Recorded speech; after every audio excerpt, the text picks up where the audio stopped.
Welcome to the Close the Chapter podcast. I am Kristen Boyce, a licensed marriage and family therapist with a private practice, Pathways to Healing Counseling. Through conversations, education, strategies, and shared stories, we will be closing the chapter on all the thoughts, feelings, people, and circumstances that don't serve you anymore and open the door to possibilities and the real you. You won't want to miss an episode, so be sure to subscribe. Welcome to the Close the Chapter podcast. I am so grateful you are spending your time here with me today. I am thrilled to have my guest with me today to talk about so many subjects, but we're really going to focus on anger, getting uncomfortable with emotions. Well, we weren't taught that, many of us as children. We weren't allowed to say how we felt, or sometimes it wasn't even safe to connect with our feelings, or we might have dissociated from our bodies. We're going to dive into all of that today. So welcome to the show. I am so excited you're here. So introduce yourself to the audience and how you got to write your book. So thank you so much for having me. My name is Moshe Ratson. I am a psychotherapist here in New York City, focusing on couples, marriages, relationships in general, doing a lot of work on anger and conflict resolution, self-esteem and confidence. Because of my history as a business person, working for Fortune 500s at the managerial level, I'm doing also executive coaching and life coaching, spirituality. I'm diving into different kind of aspect that I believe that really very holistic perspective, trying to look at many aspects of the human life. So I was intrigued by the subject of anger by some of my colleagues, MFTs, that really was focusing on that. And I just took it, didn't realize the depth of the issue. But for me, anger is just kind of like a strong emotions that for me, the framework that I created is more about uncomfortable emotions in general. Again, anger, it's kind of like annoyances, displeasure, frustrations. Anytime we don't get what we want, we feel some level of anger. Obviously, because of its extreme, profound, powerful nature of anger that is so justified, and that energy is very, very difficult to deal with that. So I believe that if you know how to deal with that, it would be easier for you to deal with lesser powerful emotions or discomfort. That's why I created this framework, and that's why I created my book, Anger is Your Compass. Harness the wisdom of anger and transform your life. I love the title. I think it's something we don't talk about much because we look at anger as a bad emotion. Many people think they get confused between anger and rage. Can you break that down for us a little bit more? Basically, different people have different kind of definitions about, and we can go into that, but it's not relevant. I think for me, I can tell you what I'm separating between the anger and aggression. I'll put it this way. Anger is the emotions. Emotion is simply a feedback of your body, your mind to the situation. And it's almost very, very hard to control at the moment that it happens.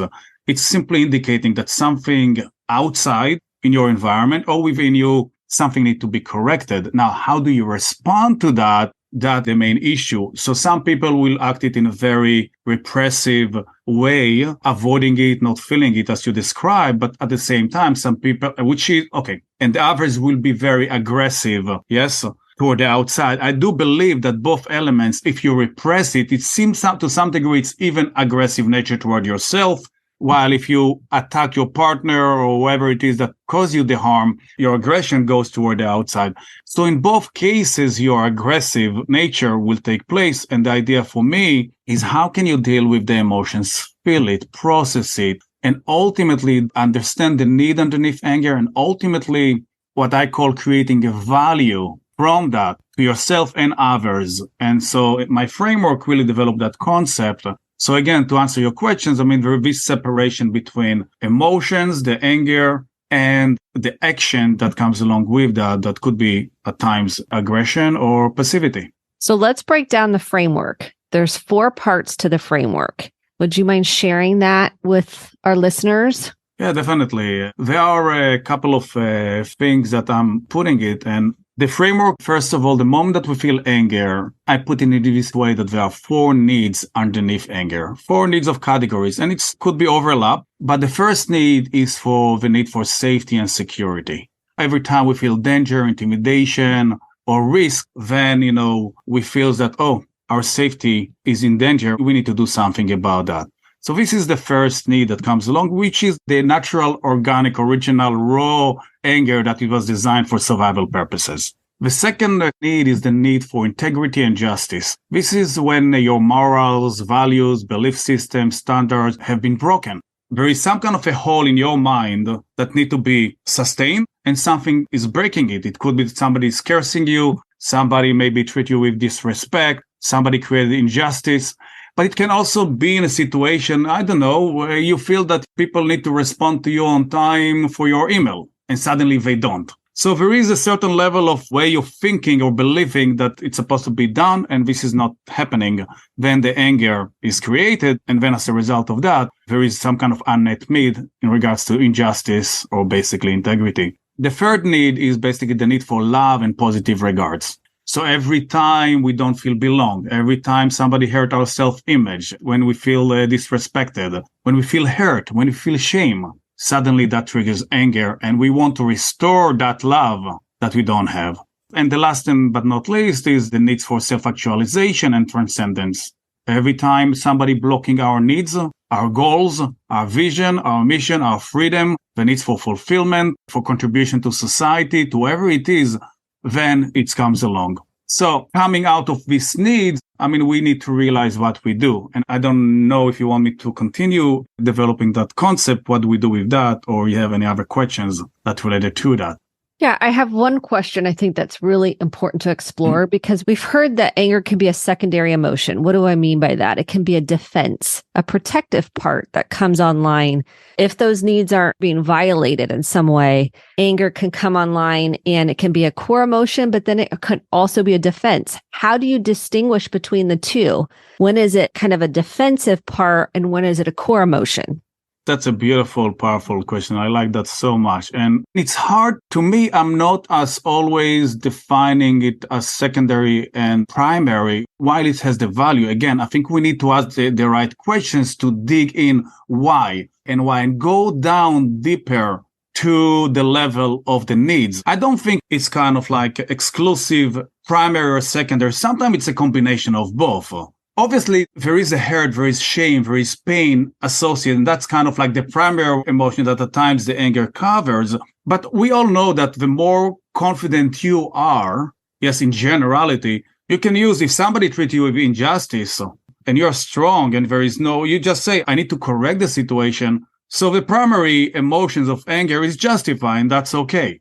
If you are not as confident, then maybe there is insecurity involved. Maybe there is self-esteem involved. Maybe there is shame, there is hurt. So I'm not looking at it in an exclusive way, but we need to really look at that and understand that. And really, that's, I think, the framework of needs. In some ways, looking at it from a different angle, rather than primary and secondary, which is also included in that. It's okay. Just simply ask, what are my needs? Does that answer the question? Yes. I think what are my needs and exploring what are your needs? Because oftentimes people want to be heard and they want to be understood. And if they feel misunderstood or they feel unheard, they don't feel seen. Yes. They can start feeling angry. They can start feel some disgust with another person. How does someone work through that when they feel unseen, unheard, and they're longing to feel that, but they're not receiving that on the other end? How do you work through that? And this is part of the framework, because the tendency of us, when we don't get that need, as you said, being heard, validated, seen, the natural tendency of anger is to project our anger outside because something in our environment is wrong. So we are trying to change the environment, to change whoever it is that kind of like disrespected us, didn't hear us, didn't give us the love that we want. So that's the natural instinctual way that anger is operated for survival reasons, for freeze and flight and fight, whatever it is.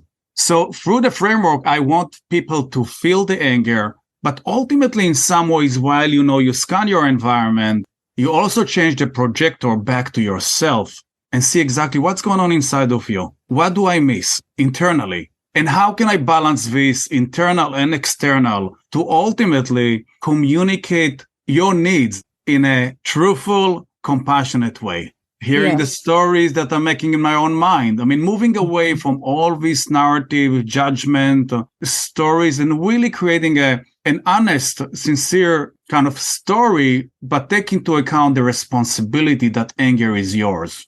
What do you do with that? I like that. I think one of the challenges for people is they focus so much on getting this other person to meet the need.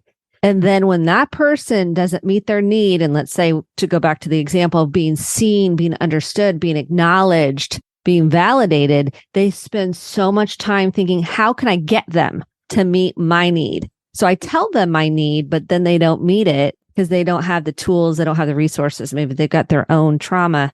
How do you help someone work through that when you're trying to help them meet their own needs? So I work with clients to meet their own needs, but they think that to meet their own need, they have to get this person to meet their need, whether it's their partner, their friend, their boss, their child. How do you help them see that to meet their own needs without being dependent? If they express their need and that person isn't capable of offering that to them, how do you help them work through that? One of the great modalities that I love so much that I integrated within my work is nonviolent communication. The idea is that underneath our actions is that we are trying to do the best we can for our own needs. When I'm not fulfilling your own needs, it's not because I don't want to fulfill your needs. It's not because I want to hurt you. It's not necessarily because I don't love you. It's because I'm doing the best I think it is for the moment. So I'm trying to fulfill my own needs. This perspective is so powerful, and you almost like depersonalize the action of the other person. I mean, you look at it from a very humanistic, compassionate way. The other person doing it in a way that they want their needs to be met. And that's all. So your story is your story. Now, there is a lot of personal responsibility. There is a lot of, that's part of the 3 principles that I develop in my book. One, again, it's personal responsibility. The second one is non-judgmental mindfulness. And the third one is cultivation of compassion. Once we integrate all these 3 together, then we can have a better perspective about the situation. So we are not judging the other person. We treat them with a lot of humility and humanity and compassion. And if we're able to do that for the other person, and we can do that for ourselves as well, of course, then we change the way we think, that we can analyze and really try to communicate whatever we want to do from a place of needs and wants and compassion, rather than demanding that the other person will fulfill our needs. And you know what you can do? You can do the best job even in the world. At a certain time, it doesn't, even if you do that in a kind, gentle way, it doesn't also mean that your partner even going to provide it to you. And that's another layer that you have to learn how to let go. And how do you help someone say, let's just say they say, well, they're so angry and they treat me terrible and I don't have compassion for them. I'm trying to access compassion, but their anger blocks me from being able to access compassion for the other person because they scare me. Their anger scares me. Like it sends me into my own protective part that says, oh, this doesn't feel safe, to go to your kind of 4 needs and the safety. Let's say you don't feel safe because someone else's anger feels so intense. How do you help someone access compassion for that person?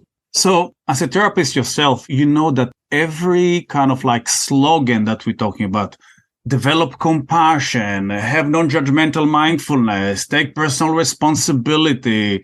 To me, everything is a practice, is an exercise. Everybody's trying to, oh, wow, I need to be there. I don't. So I need to meet myself where I am, or I need to meet my partner, of course, where they are, and really commit ourselves to develop that practice, that compassion, that letting go, that working on ourselves, on our emotions, understanding what's going on. So all these elements are practice. And I think we need to meet ourselves where we are in a gentle way. But we need to buy into the system. We need to buy in to be committed to the practice. That's the starting point. Start with, again, with personal responsibility. And no, it's not going to happen overnight. So there are many tools that I provide in the book to allow yourself to gently meet yourself where you are, how to develop that, accessing your emotions. It's not going to happen overnight. The compassion, it's not going to happen overnight. And that's why I do believe that we need to train ourselves. I have that slogan, prevention is better than cure. So you're trying to work on yourself day in, day out before you reach this moment of confrontation and conflict with your partner when they don't give you what you want. When you feel good, or you have a little bit of annoyances, discomfort, deal with that lower level of emotions. How do you deal with that? How do you manage that? How do you access compassion in these moments? Because when you're angry, it might be a little bit too late. Okay. So I do believe in small steps. I do believe in meeting yourself where you are, have gratitude journals, have compassionate journal, have registered uncomfortable feelings. What do you do? How do you meet your needs? What do you do? How do you communicate? It doesn't have to be anger, lower level of emotions. Then you build the muscles to deal with the situation when it's really happening at a high level. Okay, so let's say someone says, I don't even know what I feel. I don't even know where to start with feelings. Like, I know anger. And then some people are even like, it's not safe to feel angry. My parents were out of control. So they have a lot of repressed anger. So they only want to feel happy emotions. So where does someone even start from your perspective to identify emotions? Yeah, it's a powerful question. It's very, very hard. And you're right. I mean, at times, even in my own practice, when I tell them, what do you feel? And they tell me, I don't know. I said, do you feel it anywhere in your body? Some people, yes. Some people, no. And yes, at times, some people are so cut off from their emotions at such a deeper level. Only when it's reaching a particular threshold, they feel it. And I think even that, I think it's a practice. So meditations, for example, mindfulness, try to create a journal, but very small situations and moments that you feel or you don't feel in your body, yes, in your mind. And again, you try to create a higher level of sensitivity in a good way to a lower level of emotions. Because when you think about it, in your life, in our life, there are millions of moments that we need to make decisions, right or wrong. And in response to the situation. And every time you make a decision, there are some feelings over there. Otherwise, we would not feel the difference. And we need to enhance that ability to stay. And at times, I'm telling, okay, if you don't feel it, you don't feel it at the moment. Just bring the questions. And again, see what happens. And it takes time. And I think somatic work, you really understanding your body, feeling it. And at times, I do believe that in some exercises of really kind of screaming, crying, allowing yourself to really move your body to get these kind of senses because ultimately the emotions are stored in the molecules of the body. So you have to allow it to be. So it's trying to connect to the feelings through the thoughts, through the body, through the feelings, through the sensations, and whatever entries works for you, it's good. But again, it's a good point because many people are really unable to do so, and that takes time. And I think this is a very important point that I know Gabor Mate has been really trying to push Dr. Basil van der Kolk, that the body and the mind are not separate, and neither is your environment. So when we think, well, I don't want to go back and deal with my childhood stuff, people don't realize that does impact your physiology. It impacts how you feel. It impacts your emotions because emotions live in the body, to your point. Emotions live in the physiology. They're not separate. So our body isn't separate from our mind. They're all connected. And I think that piece for people, and if they've had any trauma, the dissociation can take them away from connecting to their body because it wasn't safe. And so a lot of embodiment work, I think, is so important to connecting to emotions and learning to feel safe in your own physiology and your own body is really important. Let's talk about anger in the body. So we have suppressed anger. We have anger that is actually behaviorally externalized, right? So let's talk about how that noticing anger in the body. Where would someone begin to notice anger in the body? I think it starts by the aspiration of pausing, staying still and not reacting. See what happens. Try to observe yourself. And again, we're talking about anger, but different level of emotions from 0 to 10. Well, how much do you feel? And we want to ultimately try to capture that earlier than later. So many people are able to feel it at the level of 8, but then we try to practice that and try to see how can we pay attention to the small things in the body. And again, it is a practice, just staying there, really. And at times you want, it's going to take some time for you to feel, if at all, like a couple of months, because don't forget, we're trying to change a habit that have been cultivated all our life for years, especially very early on, that we are totally disconnected. Some people are really afraid of their anger. What shall we do? How can we do? They're going to deal with that. So I'm trying to give them exercises, not only in my sessions, but also in their own life. Okay, journaling is a powerful tool. Again, there is a conflict, there is a disagreement, you have to make a decision, you're feeling uncomfortable, or even somebody that obviously, again, didn't provide you one of these unmet needs. Stay there. Don't react. Try to see what is happening in your mind, in your sensations, in your body, and register. Try to write it. You need to develop that aspect again. So you try to pause, you stop, you kind of like really try to take your time. And that's not easy. The moment that you feel agitated. So again, it is a practice that people need to cultivate and find the opportunities to that. And that's not an easy task. I want to take this. I do vulnerability on the podcast to give people permission to do vulnerability in their own lives. I was using my journal yesterday because I'm a big believer in getting underneath what's going on. And I felt really sad and I couldn't identify, like, why do I feel sad? It was really one of those, but it was coming across as kind of agitation, like a little irritable. I was like, I wasn't mean. I was just like short. I was just like, you're kind of driving me crazy. And I was looking underneath. I was like, okay. So I put some music on, which can help me access kind of a little more exploratory, or you can do it silently, whatever works for you, just being with. And I spent some time just journaling and letting the emotion come out. And sometimes when we're with people, doing your breathing, kind of feeling your feet on the floor, being mindfully present. And then sometimes you might need to take some space to get some clarity by yourself, either way, whatever works for you. And the more curiously I held compassion for myself and that part of me that was sad, I didn't have to know why. I just needed to have compassion, which was the unmet need of empathy, that to feel acknowledgement and feel seen and heard. So it was like, what am I needing? Oh, I'm needing some compassion right now and not shame myself for being a little irritable, or I shouldn't be that way. Or we do that. We talk negatively about ourselves. We're like, you shouldn't feel, which is shame, shitting on ourselves, right? And I knew, I was like, ooh, you just really don't want yourself to be anything but shiny and happy. And that's just not realistic. So I gave myself that compassion for that part of me that felt like, ooh, you need to have it more together. And I wanted to say that, to share that for their practical step of, we can say journaling, but what does that really mean? I mean, in my journal, I was like, I feel like I should be irritable. And then the compassionate part was able to come through and say, no, it's okay.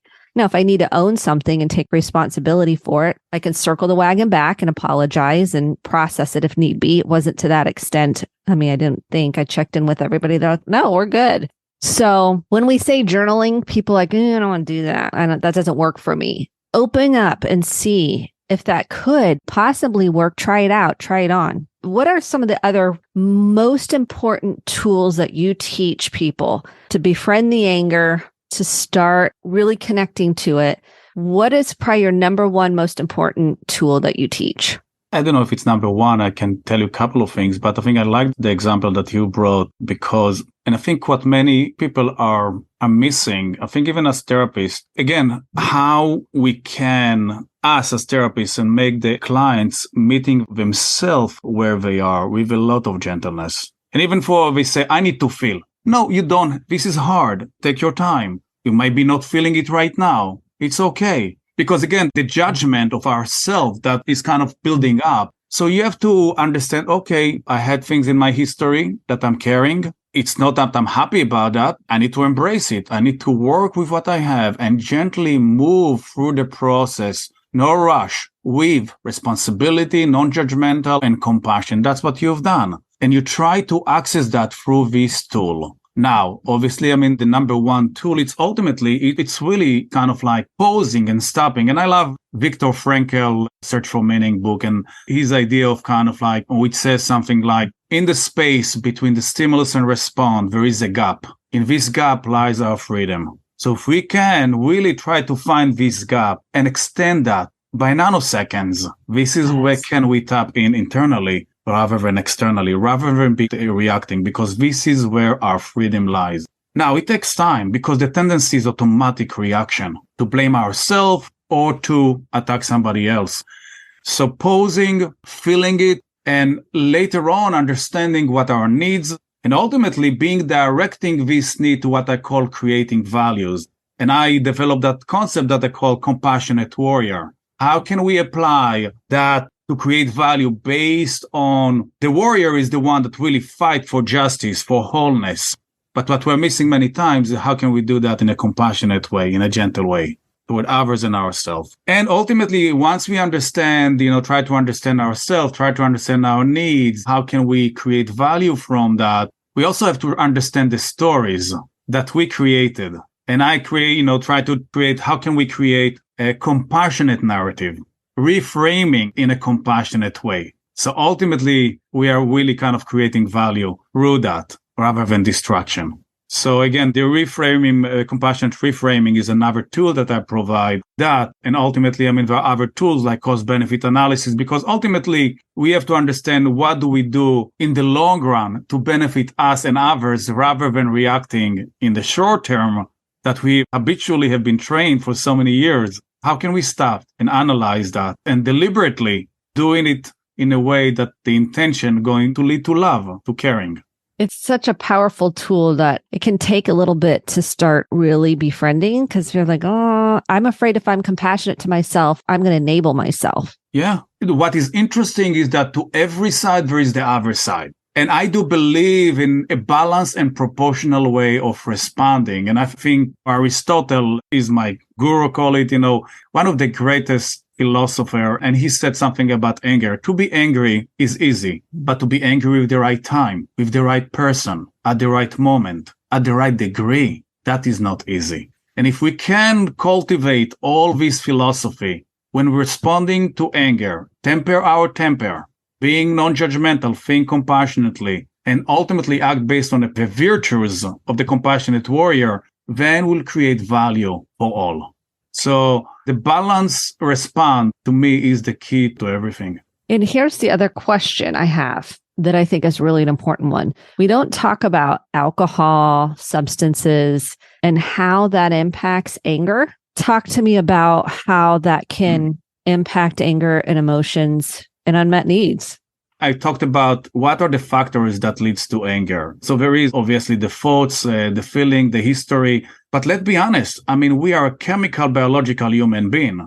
So obviously, there is original genetics, disposition. Then there are some people that are more prone to be angry than others. But obviously, we all know that any kind of drugs, alcohol, chemicals in our body affecting our mood. So it can make us short. It can make us numb. So we need to consider that because it's covering up or even expanding that to the extreme degree. And we have to pay attention to that.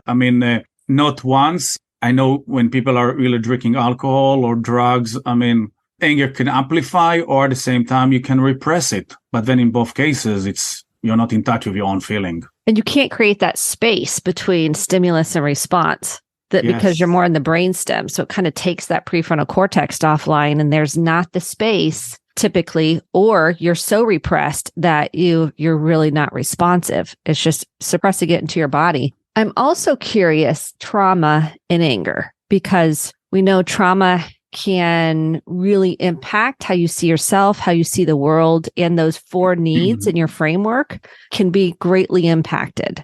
So how does trauma, if someone's had abuse, neglect, sexual abuse, maybe they've had something traumatic like a fire, hurricane, a tornado, whatever that is that's impacted their development, how does that play into anger?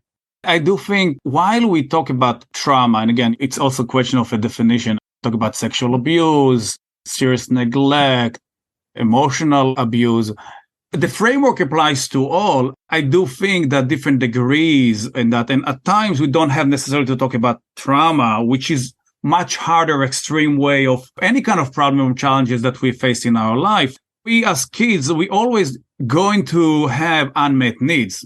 Why we are crying? Obviously, when it's consistent, when there are some abuse that's amplified that, but we can be normal human being that are really having some pains. And then we create stories, people don't love us. Then we create covers on top of covers to really block ourselves from having that pain. We're creating and developing these strategies to avoid that pain, which later on hinder us from really getting what we want, which is love, ultimately. Now, obviously, what you're saying, I do look at trauma in kind of harder way of dealing with the people that so require a greater level of work. And again, no feelings, separation, fear, really at an extreme level. Many experts in the trauma field that really try to access that, but it's just on a spectrum. But the framework to me allows you to deal with that whatever level, just a greater level of work when it comes to trauma, which is more extreme. I think your definition of trauma is what happens inside of you, not what happens to you. I think that is such a big understanding of trauma. Absolutely. To some people, certain event can really trigger trauma and to others are not. Then we have to go into the individual story and the individual consequences that really elicit that. It's so very, very, very hard to separate that, but ultimately it's within you. Yes. What you make out of that. And I think the 4 pillars of the framework of what you're teaching with what is the unmet need, because that's what I believe is the truth of what was the unmet need. What is the unmet need? And you diving in with curiosity and compassion to get the clarity. And then how does someone, to kind of bring it full circle, meet that need or those unmet needs? I think the idea is, first of all, to come out from the position that not all our needs are going to be met. Even just the question, how can I meet my needs?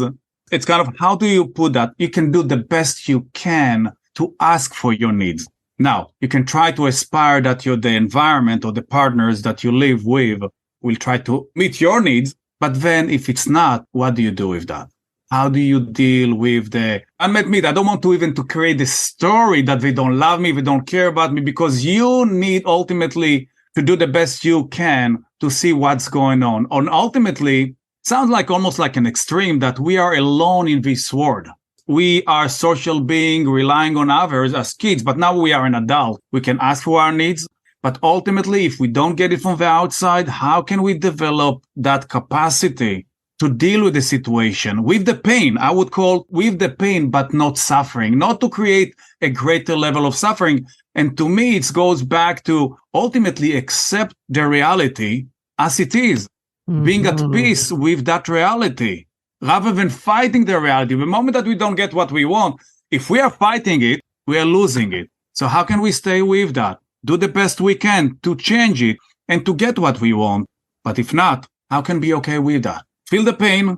It's disappointing. You don't like that. Okay, what can I do with that right now? How can I be at peace with the discomfort, with the disappointment, with the pain? But not to make it suffering, not to make all these stories, the narrative and the shame and the guilt to do that. And that's a practice. Yes. Thank you so much. This was so helpful. Where can people find you if they want to buy your book? They want to know more about you. How can they find you? They have my website, which is spiraltogrow.com. It has all the information also. And obviously, if everybody goes to Amazon, they put Anger is Your Compass, or when they put my name, Moshe Ratson, they'll be able to see my book. I love to hear people give me feedback. I always love to learn and improve and change. And I hope it has going to provide some kind of value.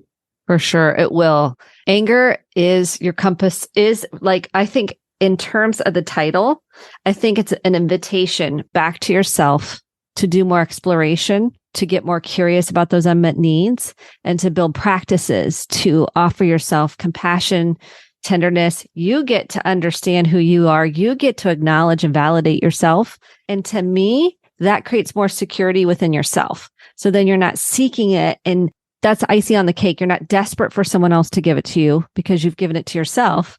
And that's just a bonus when someone else can offer it to you. Yeah, definitely. I always say anger is your compass. Anger is your teacher. Yes. And it's going to come up again in your life until you learn its lesson. And hopefully you can internalize that and understand, okay, what's the message that anger sends me? What exactly is happening here?